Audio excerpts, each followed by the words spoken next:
Good morning to all of you. Welcome to my YouTube channel mathematics by Ejaz Ahmad. आज की इस video में हम बाइनोमियल थ्योरम के बेहतरीन प्रॉब्लम के साथ जो ट्रिक नंबर 3 के साथ उपस्थित हैं। आइए इस प्रॉब्लम को हम ट्रिक्स के हेल्प से बहुत जल्द से जल्द कैसे सॉल्व कर पाएंगे इसको देखते हैं। तो ट्रिक नंबर 3 क्या है? ट्रिक नंबर 3 है कि अगर कोई एक्सपेंशन इस फॉर्म में हो ax to the power p plus c upon bx to the power q, इसका पावर हो n, क्या हो, इसके पावर n हो, और इसका हमें इसमें इसके एक्सपेंशन में coefficients of x to the power k निकालना हो। क्या निकालना हो? Coefficients of x to the power k निकालना हो। कोई एक्सप्रेशन इस फॉर्म में हो ax to the power p plus c by B x to the power q का पावर n, तो इस फॉर्म में हो और हमें coefficient of x to the power k निकालना हो। तो r निकालने का ट्रिक्स है, r इक्वल्स टू होगा N p minus k by p plus q। इससे हम r फाइंड कर लेंगे। क्या फाइंड कर लेंगे? r फाइंड कर लेंगे। अगर कोई expression ax to the power p plus c by B x to the power q to the power n हो और coefficient of x to the power k निकालना हो, तो r निकालने का ट्रिक्स है n p minus k by p plus q. आइए देखिए इस प्रश्न में हम निकालते हैं। तो हमारा r मिल जाएगा, r बराबर हो जाएगा एन पी। तो n और p का वैल्यू है, n है 5 और p है 3, तो 5 इंटू 3 यानी 15 माइनस k यानी x टू द पावर 5 का कोएफिशिएंट चाहिए। इसको हम k कह रहे हैं, कि इसको हम कह रहे हैं क्योंकि हमें x टू द पावर 5 का ही कोएफिशिएंट चाहिए। तो k का वैल्यू हो गया 5, ये हमारा k का वैल्यू है। तो k का value 5 by p plus q यानी 3 प्लस 2, p है 3 और q है 2, तो p प्लस q यानी 3 और 2 5 हो गया। तो 5 माइनस 15 माइनस 5 यानी कि हो गया 10 बाई 5, यानी r का वैल्यू यहाँ से मिल जाएगा 10 बाई 5 यानी कि 2। तो r बराबर हमें मिल जाएगा 2। अब हमें क्या निकालना है? x टू द पावर 5 का कोएफिशिएंट निकालना है। तो हम डायरेक्टली जनरल टर्म में रख देंगे। तो जनरल टर्म क्या होता है? जनरल टर्म होता है टी आर प्लस 1 बराबर n C R A to the power N minus r, A to the power N minus r b to the power are. तो इसके जनरल टर्म में रखेंगे तो ये हो जाएगा हमारा ए का एन का काम 5 कर रहा था, तो 5 सी, आर का वैल्यू है 2, आर का वैल्यू हो जाएगा 2, और ए यानी इस अलजेब्रिक एक्सप्रेशन में ए का काम 2x क्यूब कर रहा है। तो हमें चूंकि x टू द पावर 5 का कोएफिशिएंट चाहिए सिर्फ, तो हम इसका कोएफिशिएंट 2 है तो डायरेक्ट 2 का पावर कर ले रहे हैं। तो 2 का पावर हो जाएगा 5 माइनस एन माइनस आर यानी 5 माइनस 2 यानी कि 3, और b का पावर हो जाएगा r। तो b देखिए, b का कोएफिशिएंट में ऐसे तो b term minus 1/3 x square है, लेकिन हमें सिर्फ कोएफिशिएंट चाहिए, तो इसका कोएफिशिएंट माइनस 1/3 है। तो ये हो जाएगा माइनस 1/3, इसका पावर r है तो आर का वैल्यू कितना है 2 है। अब 5C2 को खोल देंगे, ट्रिक नंबर 1 बताए थे हम, जितना नीचे रहता है उतना उस बार खोल देते हैं उसको। तो 5 × 4, अब भाई नीचे खोलेंगे तो 2 × 1, और 2 का क्यूब का मतलब हो गया 8 इंटू ये माइनस का स्क्वायर है तो प्लस हो जाएगा, तो 1/3 × 1/3 यानी 1/9, तो ये हो जाएगा 2 4 जा 8, तो ये हो जाएगा, मल्टीप्लाई करेंगे आ जाएगा 80/9, कितना आ जाएगा 80/9। तो इस प्रश्न का आंसर हो गया 80/9। अगर हम इसको प्रोसेस वाइज करते तो प्रोसेस वाइज कैसे करते, ये तो हमारा हो गया ट्रिक्स के हेल्प से हम आर बहुत आसानी से फाइंड कर लिए।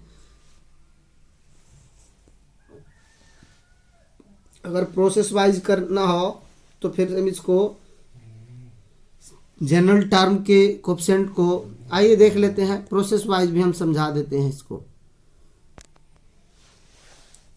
अगर हम प्रोसेस वाइज करें तो हम जानते हैं कि जनरल टर्म TR+1 बराबर होता है NCR A⁻n-r और B⁻r।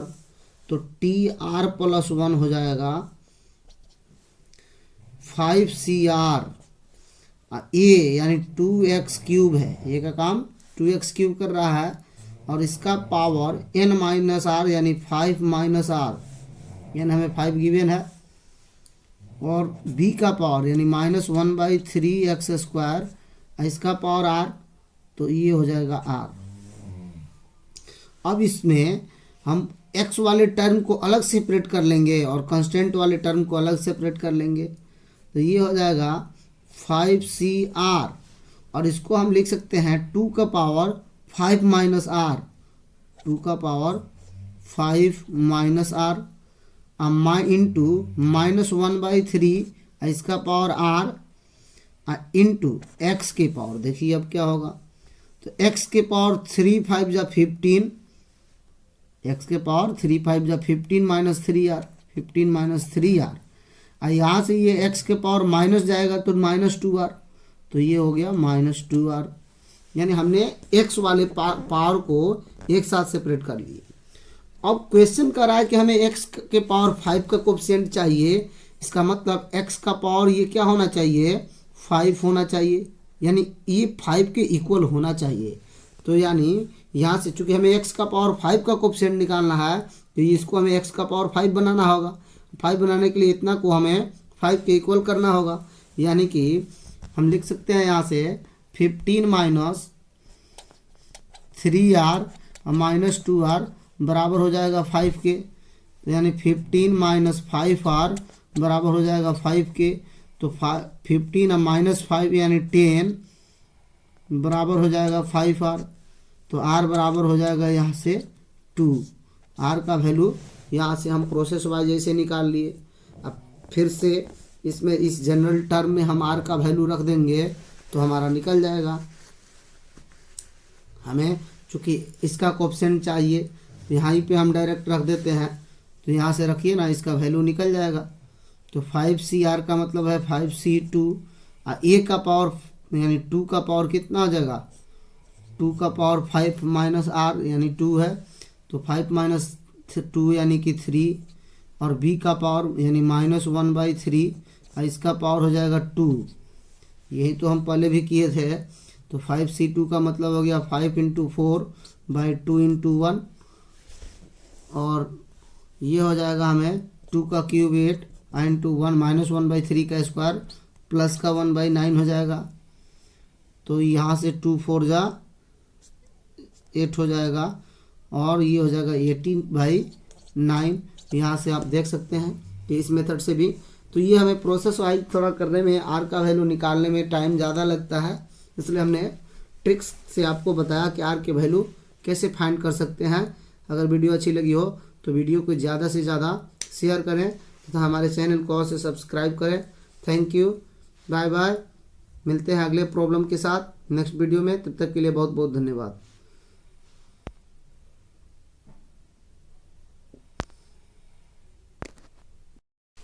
आइए एक और प्रॉब्लम के हेल्प से हम ट्रिक नंबर 3 के कंसेप्ट को समझते हैं। हमारा एक्सप्रेशन कुछ इस प्रकार था कि अगर A X to the power P plus C by B x to the power Q और का पावर एन के फॉर्म में हो तो हमें coefficient of x to the power k निकालने के लिए हमें आर की ज़रूरत होगी। और आर निकालने का ट्रिक है, आर बराबर हो जाएगा N p minus k by p plus Q. तो आर निकालने का ये हमारा ट्रिक्स रहा। तो आइए यहाँ से देखते हैं आर क्या हो जाएगा, एन का वैल्यू 6 है तो 6 इंटू पी का वैल्यू 3 के पावर जो हो तो x का पावर 1 है तो 6 इंटू 1 माइनस क्यू का वैल्यू यहाँ जो x का पावर हो नहीं के है तो k का वैल्यू जिसका कोफिशिएंट निकालना है वो हमारा k का वैल्यू होता है। जैसे x स्क्वायर का कोफिशिएंट निकालना है तो k का वैल्यू 2 है। अगर x के पावर 7 का कोफिशिएंट निकालना हो तो k का वैल्यू 7 हो जाएगा। तो इसी तरह से x के पावर 2 का कोफिशिएंट निकालना है तो k का वैल्यू हो गया 2 बाई पी प्लस क्यू, यानी p का वैल्यू 1 और q का भी वैल्यू 1 तो ये हो जाएगा 1 प्लस 1 यानी 6 माइनस 2 यानी 4/2 यानी कि 2 यानी r निकल गया 2। अगर r का वैल्यू 2 निकल गया तो आइए इसका मतलब हम जनरल टर्म के फॉर्मूले से इसका वैल्यू फाइंड कर सकते हैं, यानी कि टी आर प्लस 1 बराबर हो जाएगा N C R A to the power N minus are और B to the power are.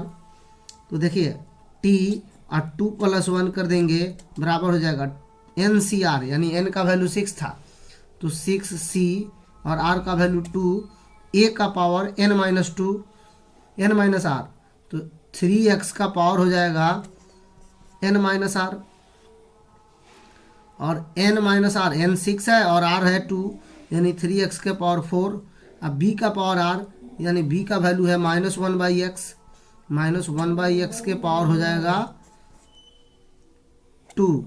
अब देखिए हमें चाहिए क्या, सिर्फ हमें कोफिशिएंट चाहिए, यानी x के वैल्यू से x के पावर से हमें कोई मतलब नहीं है तो हमें कोफिशिएंट निकालना है। तो इसको खोल देते हैं पहले, 6 इंटू 5/2 हो जाएगा और ये हो जाएगा 3x के पावर 4 है तो 3 के पावर 4 लिख लेंगे, x के कोफिशिएंट से कोई मतलब नहीं है तो 3 का पावर 4 हो गया इंटू 3 का पावर 4 इंटू -1 का पावर 2 यानी कि +1 हो जाएगा। डायरेक्ट यहीं पे कर दे रहे हैं तो ये देखिए हमें क्या मिल जाएगा, देखिए -1/x स्क्वायर। हमें कोफिशिएंट चाहिए सिर्फ, तो ये हो गया 1, सिर्फ कोफिशिएंट देखना है तो ये हो गया 2 3 जा 6 और 3 4 जा 80, 3 का पावर 4 जो है 81 हो जाएगा यानी, और 3 5 जा 15 यानी 15 इंटू 81 मल्टीप्लाई कर लेंगे तो ये हो जाएगा 5121 यानी 1215 इस प्रश्न का राइट आंसर हो गया। तो इस तरह से आप ट्रिक्स की हेल्प से इस तरह के प्रश्न को जो हमेशा टीजीटी पीजीटी एग्ज़ाम में पूछे जाते हैं आप आसानी से सॉल्व कर सकते हैं। थैंक यू, मिलते हैं अगले वीडियो के साथ, तब तक के लिए बहुत बहुत धन्यवाद।